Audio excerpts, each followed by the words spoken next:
Alright, so I'm set up for a DM Trib Solo run.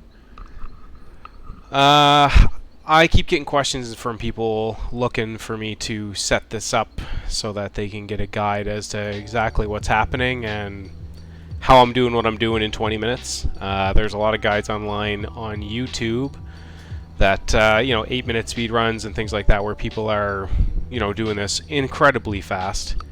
And I'm not so much speed, it's more safety, because people keep dying halfway through or 3/4 through or on the king and getting frustrated with it, and they're not making the money that I make. So I'm probably averaging 50 to 100 gold an hour doing Trib Run Solo Northside in Dire Mall, and it's not complicated, it's not difficult, but it is a challenge. So if people are looking for a challenge and they want to be able to make some good gold doing it, then this is really what it is. So I didn't really want to live stream a guide, but Twitch doesn't let me upload videos, so we're here. So this run could go anyway. It could go terribly, it could go well. I'm not really sure, but I've probably done it over 100 times successfully, so I've practiced enough to be able to have things basically memorized. Before you start, you're going to want to make sure you have plenty of water. Mage water is best, but you can do this with dew, and it's fine. You don't want to zone in until you are ready to go. You want to have your pet ready, fed up. You want to be able to make sure that all your consumables are ready. You have invis pots, you have large Euphorium charges, and you're on cheetah. You're going to need cheetah for basically the whole run. So the reason why you don't want to zone in is as soon as you zone in, all the patrols spawn and the instance spawns, and they start in the same place every time. So if you consistently start with a reset instance, you will learn very quickly where those spawns are and where those patrols are, and I'll show you as we go. If people jump in here and they start asking questions in the stream chat, I'll answer them as I see them. Otherwise, I'm just going to explain the run as I go. Little tricks and hints and tips that I use to make it more successful. And if things go awry, you'll be able to see some of the things that I use to recover and some of the stuff that I do to make it so that I don't die. Because the key is to reset whatever you can. If you die 3/4 of the way through or on the king, you got to start from the beginning again. And when you need to start from the beginning, it is incredibly difficult to do that 4 and 5 and 6 times and not get discouraged. So I'll get it started and I'll explain as we go. So the instance is reset. The pet is ready to go. I'm ready to go. So I'm just going to zone in and we'll get started.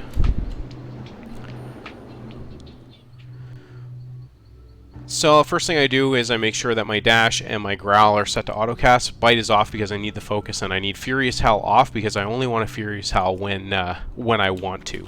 And I'll explain why as we go. So I want to start right away. This brood is kind of in the way, so I'm just going to drop a freezing trap. And if he doesn't pull, I'll throw a distraction shot and then just stop and let him get frozen.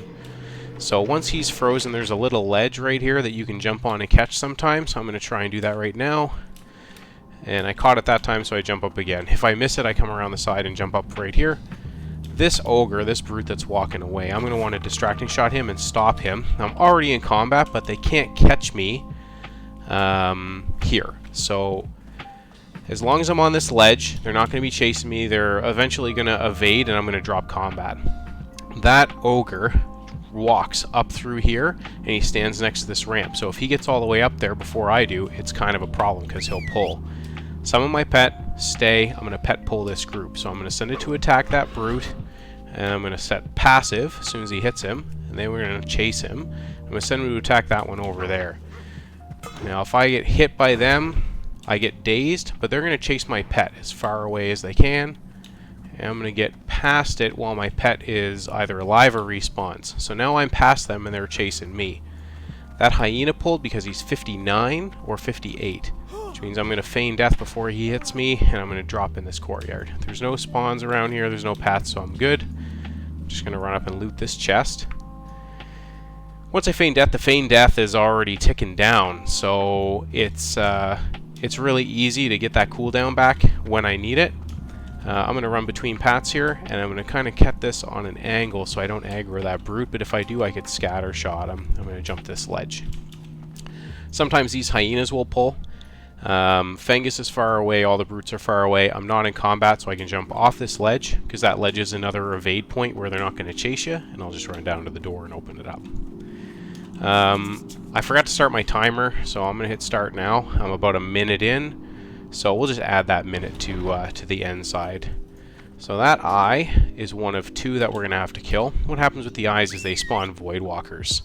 The Void Walkers see through invisible, and they're typically right in the way of your path, and they hit really hard, and they have about 10,000 health. So they're not easily passable. So you're going to want to kill those eyes. Normally I would just pull this pack and kill it on the way down, but I'm going to play it safe here. I'm going to kill it when it comes up, because I'm going to explain what the pet pull is and how to do it on this pack, and then I'm going to end up leapfrogging through the instance as we go. So first things first, the pet, full health is a must. Dash on, growl on, Furious Howl, and bite off. I'm going to want to use Furious Howl to buff me with the pet, because when I buff myself, it causes threat on the pet, same as like a warrior battle shouting or something like that. It generates threat. So if the pet generates threat and I don't, all of these things, whether he hits them or not, are going to chase the pet, which is exactly what I want, because the less things that turn on me and immolate or cripple or daze me, the easier this run really is. So that eye has a pretty long path, but it's going to be walking up here anytime and phase back into view. This isn't really going to put me behind too much. If I get impatient here, like I am getting kind of impatient, I can send my pet down. As soon as he attacks, I'm going to hit passive. I set him to stay up there, so when I hit passive, he'll go back to his stay point, and when I Furious Howl, he's buffed me and has generated threat on all those things. So now I can just run down past where that group is. My pet's going to despawn instead of die, because I'm far enough away, and I'm going to feign in this corner. So when I stand up and turn around, resummon my pet, tell him to stay again, and I'll heal him up. No problem. So now I'm in between these 2 packs, and I'm waiting for that eye to come back. If you don't kill the eye by now, you have to wait for it here, because if you try and pass that next pack, you're going to be stuck between it and the bugs, and when you try and kill it out near the bugs, you're going to pull all those bugs on you. Your feign death is not going to be reset. So if you didn't kill the eye by now, you have to wait for it here. So there it is. I'm going to throw an arcane shot. The arcane shot crit or an arcane auto right away is enough to kill it, and that's exactly what I wanted. So I'm still out of combat. I'm in between these 2 packs. I'm going to do a pet pull, but instead of doing a pet passive, I'm going to send it to attack this Reaver, and then I'm going to send it to attack this Reaver, and then by the time I get into this alcove, it should run far enough away from me to despawn. So let's try that. So while he's running there, I'll target that one. He hits that one. I'm going to send him back. Furious Howl on the way, and then this Warlock is going to chase him and not me. Sometimes you get some weird things with True Shot Aura or like a 5-piece Tier 1 bonus where they're going to cause problems, right? Because that counts as you buffing the pet, which generates threat on you, and then the Warlock turns around and immolates you or does something weird. So my pet despawned. I was able to resummon him. I heal him up a little bit.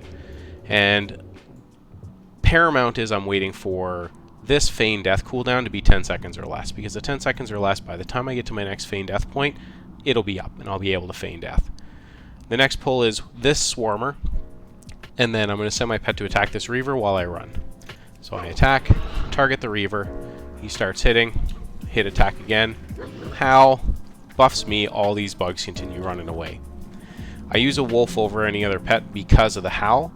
Slipkick's coming in, so I'm going to have to run in here, feign right away and make sure he doesn't pull. So I'm going to be stuck on this side until he walks over here.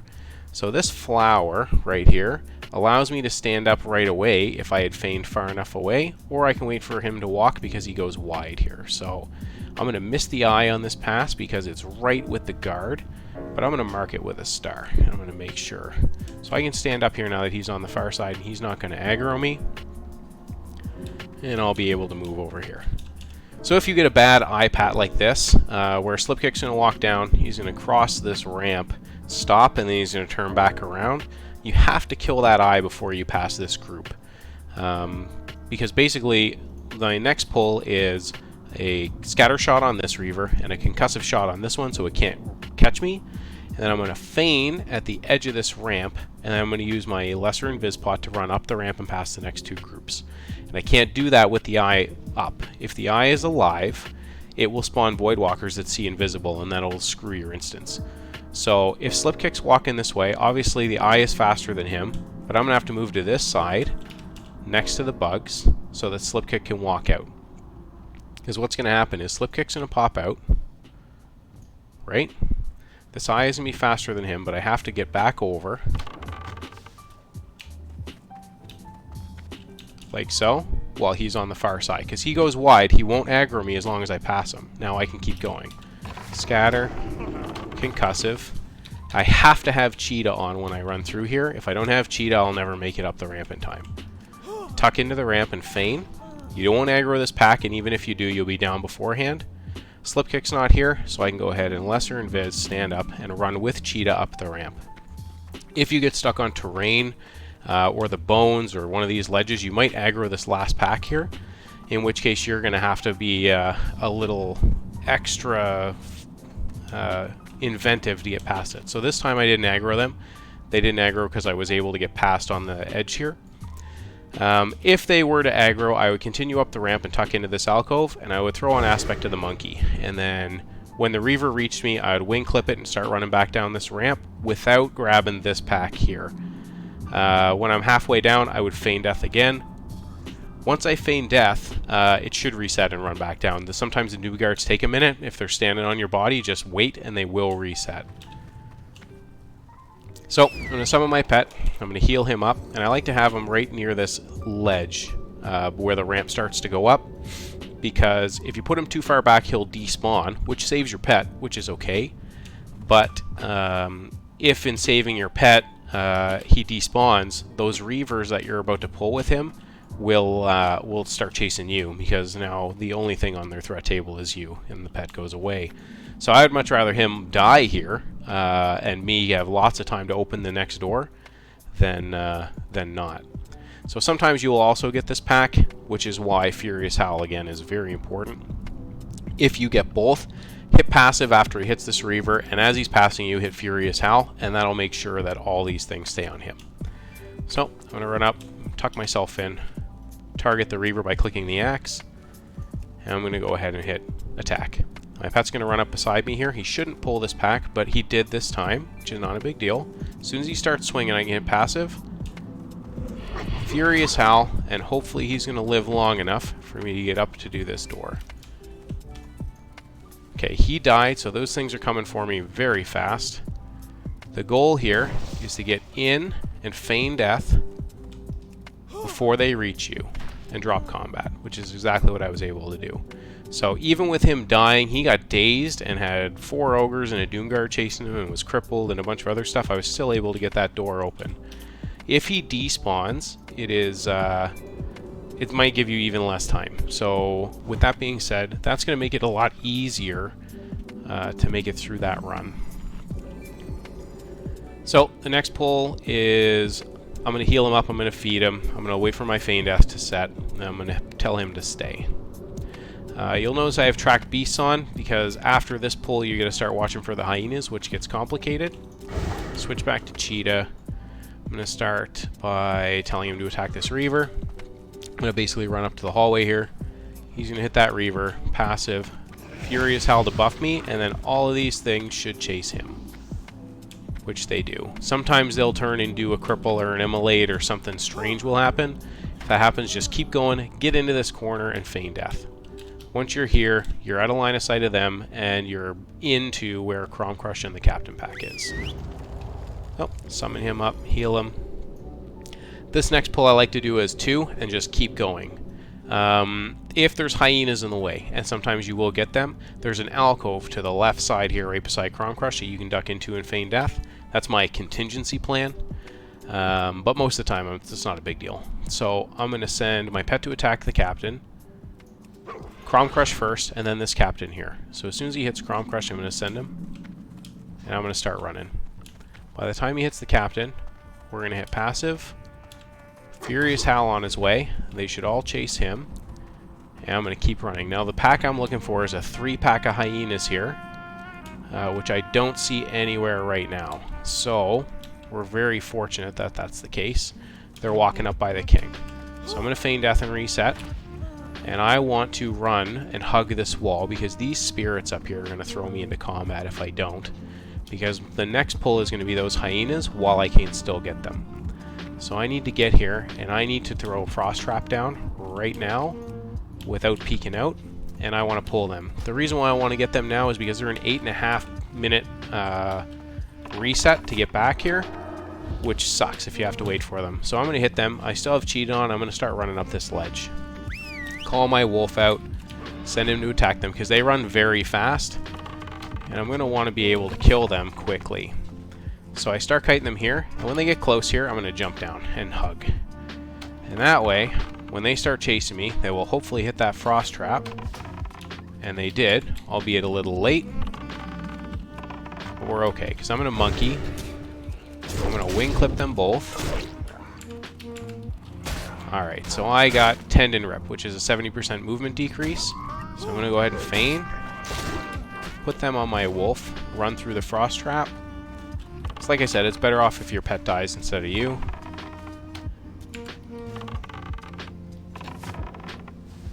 And they're all dead. My pet did die there as well, but it's not a big deal.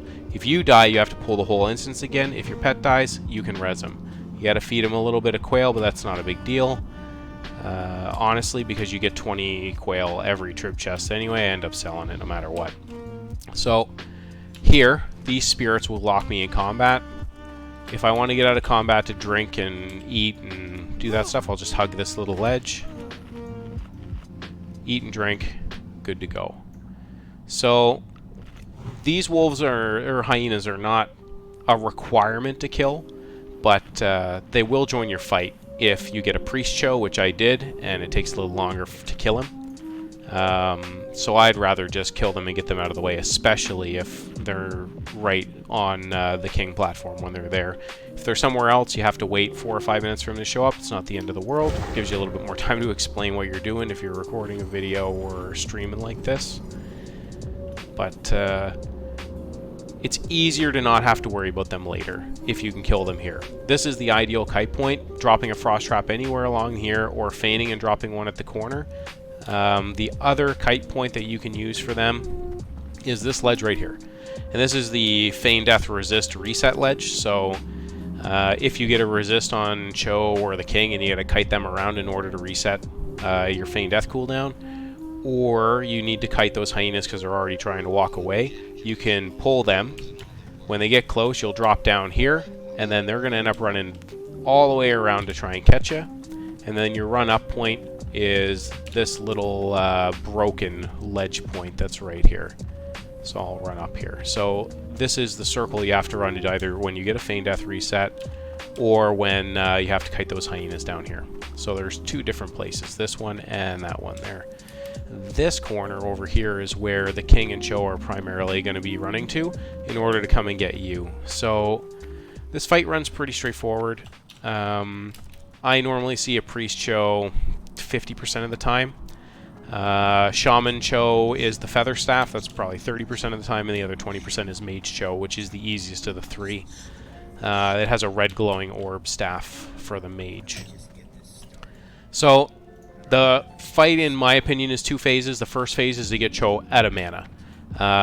Priest Cho will heal and shield the king, which is not great. Shaman Cho will drop totems, which are on his aggro table, so if the totem taps you or you hit a totem, Cho Rush will turn around. And the Mage Cho, he throws Fireball, so it makes it a pain in the ass to have to not be able to DPS the king. So I'm gonna summon my pet here and get him ready. I like to pet pull this, so I use Eyes of the Beast and the pet dash.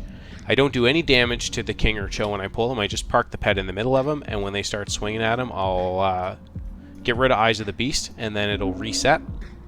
My pet will despawn, and I can respawn him up here. So really, that's the goal. I want to be able to take my pet, run him over there, don't do any damage, and then aggro them both, because If you do some damage, sometimes what will happen is they will link aggro, and if they link aggro, you're not going to want to fight it. The king will turn Cho around, or Cho will turn the king around when you hit them. If that happens to me, I'll feign death, let them kill my pet, reset, and pull them again. So here we go. All Eyes of the Beast, and I'll explain the kite as I do it. So I'm going to dash. I'm going to make this jump, and he normally reaches it, no problem. I'm going to park him right in between these two. And I'm going to hit escape. He's going to despawn. And I'm going to resummon him. Tell him to stay. I hit Furious Howl here, because when he buffs me, now Cho and the king are both chasing my pet. So I can position here really easy. A Hunter's Mark there, target Cho, and I'll start with a Viper Sting, because it causes no damage or threat, and I'll turn them around here much later.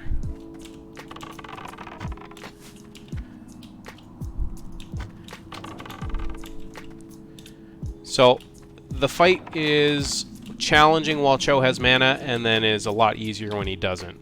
So my pet took a bunch of hits there from the king. I want to make sure that he doesn't die, because if he dies, it's a reset. I like to feign when the king is right about there, so that I reduce the amount of times that I'm going to see a feign death resist. And then if I hide around this pillar, I can drop combat and drink, which is what I want. So the first thing I want to do here is get Cho out of mana.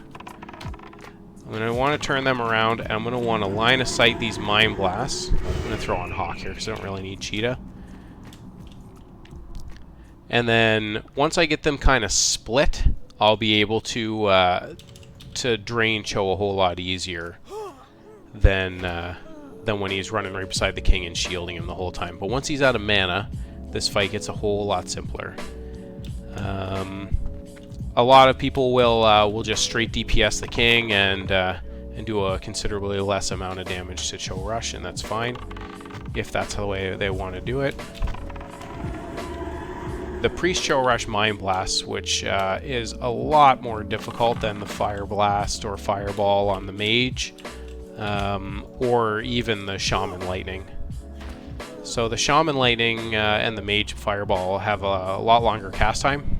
So now that I got them split, it's a whole lot easier for me to Viper Sting and then Distracting Shot and turn him around.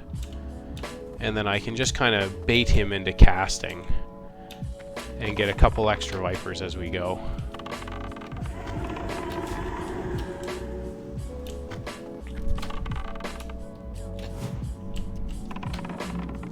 Do some damage to the king there while Cho is running.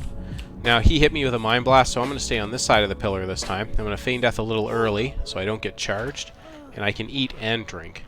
On this side of the pillar, these spirits are not going to pull me back into to combat, so I can eat and my health will go up considerably faster.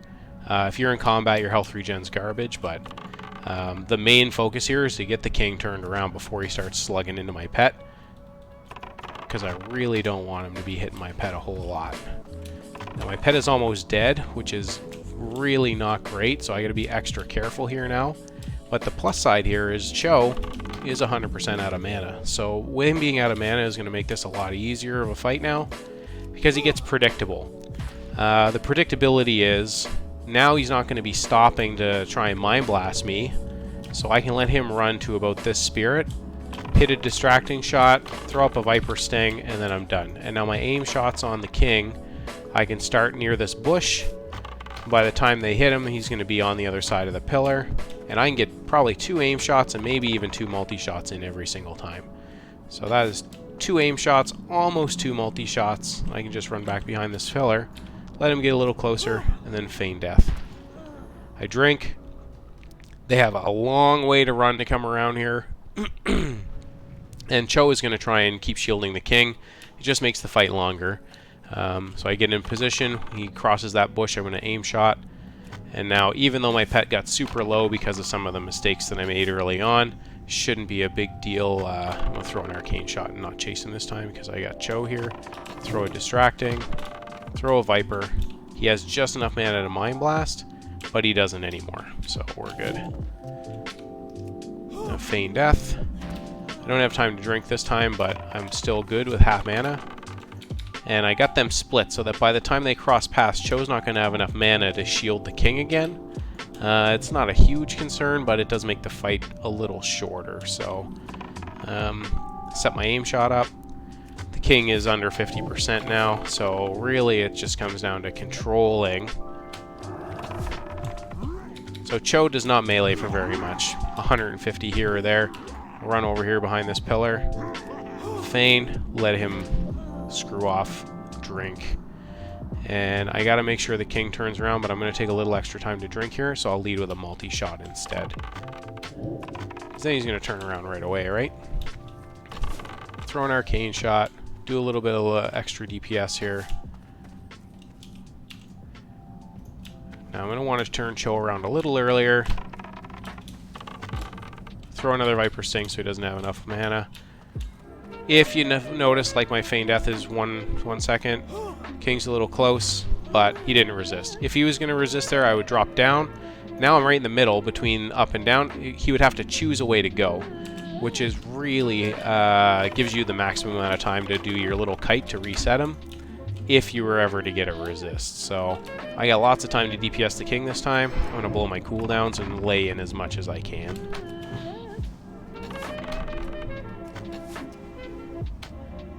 I like to save my cooldowns for when I have ample opportunity to DPS him. Run back behind my pillar. Feign. Drink a little bit more. If Cho fears you, don't freak out. If you get a totem in here, don't freak out, but kill it before you feign death, because what happens is the totems are on the same aggro table as him, so then you gotta kite him for a full 30 seconds. When the king gets below 20%, he starts running very slow, like this. Have to turn him around. Normally I'd let him beat on my pet at this point, but it's a little late for the fight. So I'm going to feign. I'm going to let him come on back. And I'm going to finish the king off because he only has 2,800 hit points left right now. And he runs really slow, sub 20%. So he should be dead anytime. There he goes. So that's the end of the fight. So essentially that is 21 minutes and 51 seconds. So plus a minute and a half because I forgot to start the timer. 23 and a half minutes, 24-minute run. And that includes all the explaining and the things that I've done to make sure that that I try and explain exactly what's going on. I'll loot the king. So he gives me the ring, which is 3.5 gold, and the legs, which is another 3.5 gold, so that's like a 7 gold drop. Barbarous Blade is the best drop from him because it's almost 8 gold. A couple of things happen when the king dies. So the first thing is Mizzle runs out and Chorish goes green. So if it's Shaman Cho and he has totems up, they're going to be evading. They'll end up earth grabbing you and stuff. Otherwise, he's just going to sit down and chill. I don't talk to Mizzle right away. I'm going to run down because the second thing that happens is even though these things are red, none of these aggro anymore. So I can just run straight through here and I can go talk to Captain Cromcrush because I was in the instance when the king died. They're all green to me, so I get the same chat log as if I was in the ogre suit. This makes sure I get 3 blue items in my trib chest and a chance for the Transbane, which is ideal. So I'm just going to send him down to Fengus's area. And then I'm going to run up and talk to Mizzle. I'll get the buff and get my trib chest. And when I run back through here and get the guard buffs, I'll explain, if you're selling items, some of the little nuanced things that happen in this dungeon. So I'll talk to Mizzle. I am the new king. Yes, I am. And sure, I want the tribute chest. Absolutely. So let's see what we get in here this time. So I'm looking for mana potions and weapons. So I didn't get any weapons. The counterattack lodestone is almost 7 gold. That almost counts as a weapon. It's the same price. So that's a good vendor. That's 3 gold. And the belt is less than a gold. I also didn't get the green mace or the green bow, which sucks. So that's 1 gold each. But I got 6 mana potions, which is fantastic. That is the maximum amount you can get. And they're like 22 gold a stack on the auction house. So I also got Morning Glory Dew and Roasted Quail. So I'll go ahead and feed my pet one and heal him up. Top those back up in my inventory. And I'm full of dew, so it's not a big deal. Okay, so If you are selling items in here and you're trying to pull in some extra cash, people will pay 30, 40, 50 gold an item for the staff or for, you know, the ring, tarnished elven ring. They sell very well. So if you're trying to get somebody here who can't stealth all the way through, there are some things. This will all be read to them, but again, they won't pull except for the odd pack. So this Reaver and this Reaver will still aggro somebody who's coming in here.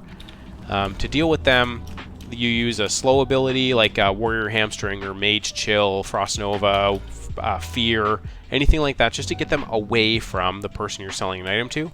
And you'll Cheetah, Aspect of the Pack them, up to Mizzle. And as soon as they talk to Mizzle the Crafty and they get the King buff, they reset, so non-issue.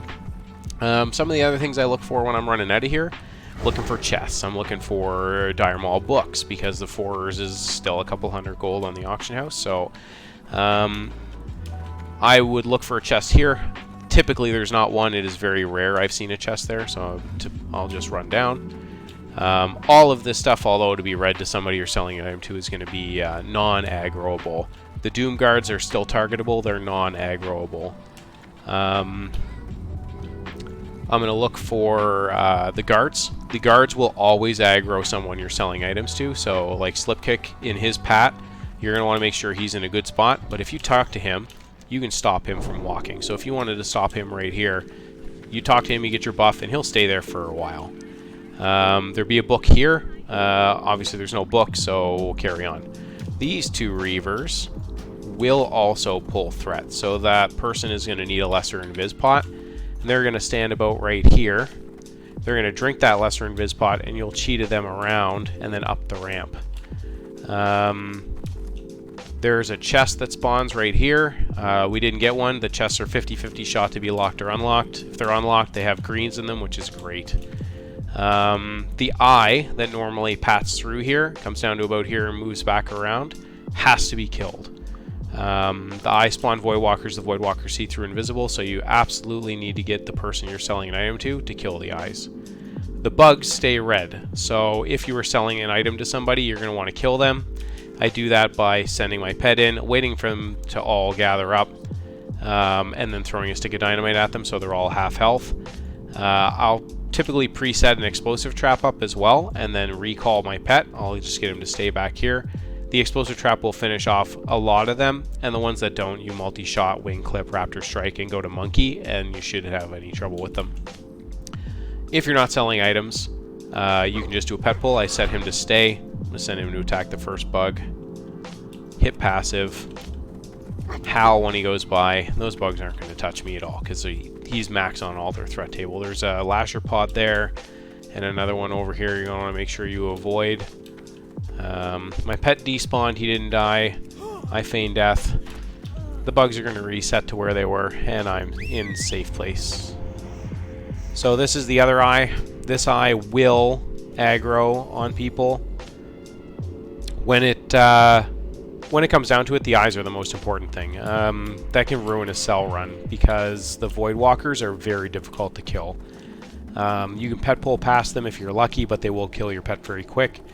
They only have 455 hit points. So at 455 hit points, that's basically one-shottable for a lot of classes with instant cast spells. Just get them to deal with them. Nothing else is going to aggro them there. So Fengus and his pat will make sure that he's in a good spot. Get my buff. Because if he's standing right here when you're coming through this area, it is not a great place. You're going to want him somewhere else so that your potential buyer, can get through here without issue. Crom Crush will aggro. Those bugs will aggro. But everything else is pretty safe through here, so it's not a big deal to get somebody through this spot just like a normal trib run. This is another spot where you could see a chest. There's not one there, so I didn't get a chest in this run. And this is the last book spawn, is right here. So I checked those two areas. I didn't get any, so I'll just run back through. There's one more pack that people have to be concerned with, but it's easily skippable if you're selling items to someone. So it is down on the far corner here. and simply just have them follow on the ledge where they normally would be, running through on a regular trib run, or where I came in at the very beginning. But this pack, and especially this brute, will aggro on them. So if they run down this ledge and cut across here, it should be no problem. There's 2 places to sell in here and 1 repair. So if someone is learning how to do this and you die a lot, you can go down to the library and repair, and then just keep going. If you don't need to repair, you can come up here. You can talk to Stomper Krieg here, and you can sell all your stuff here. So I typically put my potions down in a place where I'm not going to accidentally sell things. I use the rune cloth that I get from the king to top up my bandages back to 20. But my inventory gets pretty full pretty quick, so I'm going to want to sell just about everything extra, including the quail and stuff like that. So I have a bunch of mage food, a bunch of mage water. If you don't want to use mage food and water, you can use Morning Glory Dew, absolutely, because you're going to get 20 per trib chest essentially, and it will save you running back to Orgrimmar to try and find a mage to give you water. And you'll never run out as once you get this down to 20 minutes a run. Like I did this explaining it, and it was 22 minutes. So I'll rebuff myself with Moldar's buff.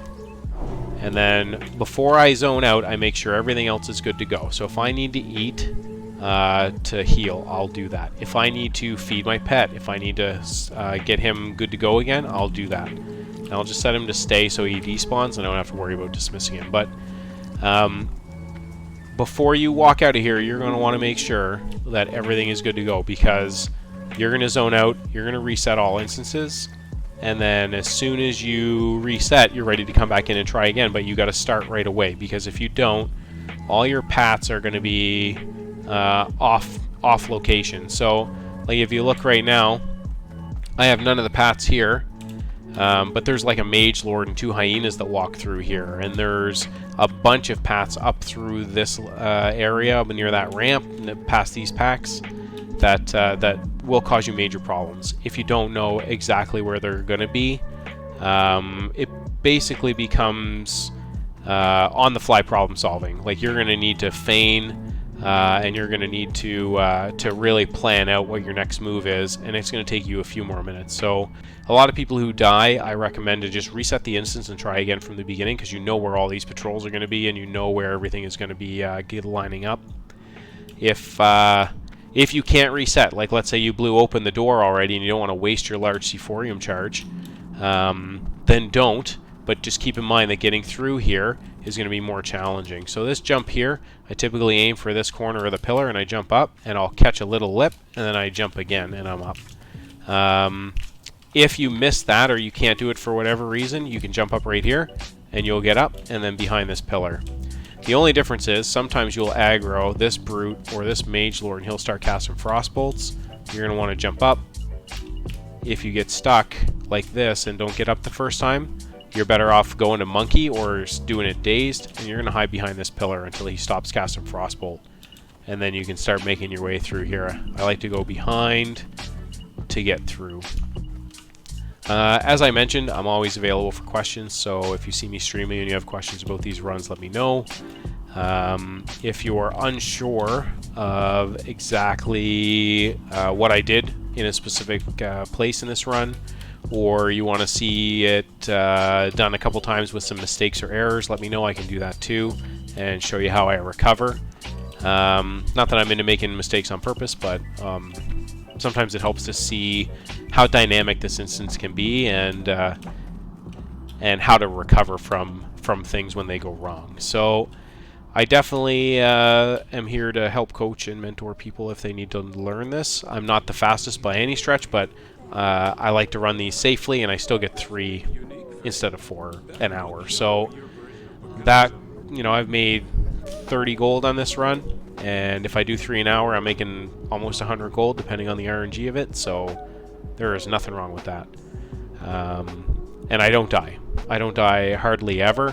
It happens, and you just reset and you carry on. But The goal is to get through to the king and kill the king without dying, because you will do more runs the safer you are than try and do that 8-minute speed clear and dying 6 times trying to get it done, because suddenly that 8-minute speed clear that you achieve costs you, 40 minutes of trying to get through the dungeon time and time again just to get to the king again. So that's it for this. This was a live run, so this was not pre-planned. This was not the best or worst by any stretch. I average 14 minutes. My best clear is 11 minutes and some seconds, and that was a mage cho with just good RNG coming through here and good pat patrol locations. So if you can do it in under 20 minutes, you're getting pretty good at it, and you'll get 3 or 4 runs an hour, and that is well within the reset limit, and you're going to be making your 100 gold an hour, and suddenly you're going to be extremely rich.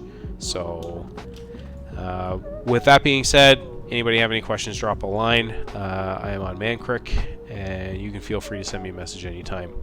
That's it for now, and I hope to see people back here learning how to do this run soon.